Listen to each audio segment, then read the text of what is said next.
Chief minister Pramod सावंतान जेन्ना state curfew declare केलो काल शुक्रारा, आज शेनवारा पळोवंक गेल्यार सगळ्या लोकांनी आयज गर्दी केली मार्केटान, स्पेशली सुपर मार्केटान लोक वचोंक लागले आनी तेंच्यांनी 15 दिसांक जाय ते सामान घेवपाक लागले.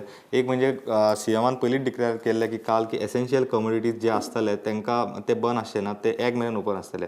आनी जेन्ना सोशल मिडियाचेर आनी जेन्ना सगळ्याक ब्रेकींग न्यूज जाली तेन्ना सीएमान परतून एकदां आपलो एक व्हिडिओ रिलीज केलो आनी सांगलें की एसेन्शियल कमोडिटीज आनी जे फार्मासी बीन आसले ते 15 दीस ओपन आसतले दनपारचे 1 मेरेन. सो लोकांनी आतां गर्दी करची न्ही आनी लोकांनी सोशल डिस्टन्स कांयच मेंटेन करून आमी जेन्ना आमी मार्केटान बीन पळयले लोकांनी अशी गर्दी केल्ली की सामान तांकां आतां आनी मेळपाचें ना तशें सगळे कडेन हेंच चित्र आशिल्लें. आनी सीएमान आतां अपील करतकीर तरी पळोवया लोक कितें करतात ते.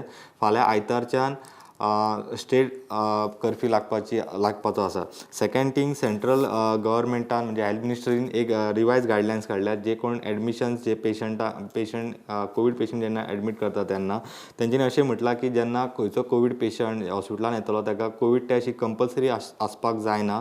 तो पेशंट जरी सस्पेक्ट आसलो की ताका सस्पेक्ट वॉर्डान एडमीट करपाचो आनी मागीरूच तेची टेस्ट करपाची. आनी खंयच्याच पेशंटाक टेस्ट जायसर ताका भायर असो हॉस्पिटला भायर दवरूंक जायना. सेकंड थिंग तेच्या कडेन दुसरें म्हणजे ताका खंयच्या पद्दतीन ताका सर्वीस मेळोंक जाय की तेजे कडेन कार्ड ना आनी कितें आयडेंटिटी कार्ड ना असले बीन कांय एक्सक्यूज चलपाक ना.